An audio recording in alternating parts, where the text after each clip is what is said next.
কিয়ামতের দিনে রাসূলুল্লাহ সাল্লাল্লাহু আলাইহি ওয়াসাল্লামের সঙ্গে তারাই থাকবে যারা এই কালেমাটি পাঠ করবে। শুনে নিন, যদি আপনি আল্লাহ পাকের সঙ্গে সাক্ষাৎ করতে না চান তাহলে এই ভিডিওটি স্কিপ করতে পারেন, আর যারা সাক্ষাৎ করতে চান তারা মনোযোগ দিয়ে শুনুন। রাসূলুল্লাহ সাল্লাল্লাহু আলাইহি ওয়াসাল্লাম ইরশাদ করেছেন, এক ব্যক্তি এমন একটি কালেমা বলেছিল যা খুবই ছোট, কিন্তু ফেরেশতারা বিস্মিত হয়ে পড়লেন।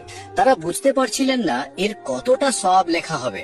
তখন ফেরেশতারা আল্লাহ পাকের কাছে আরজ করলেন, হে আল্লাহ, আপনার এক বান্দা এমন একটি কালেমা বলেছে যার কত সওয়াব লিখবো আমরা জানি না। আল্লাহ পাক ফেরেশতাদের বললেন, তোমরা এই কালেমাটি এভাবে লিখে রাখো যে কিয়ামতের দিন আমার সঙ্গে সাক্ষাতের সময় আমি নিজেই তাকে এর প্রতিদান দেব। সুবহানাল্লাহ।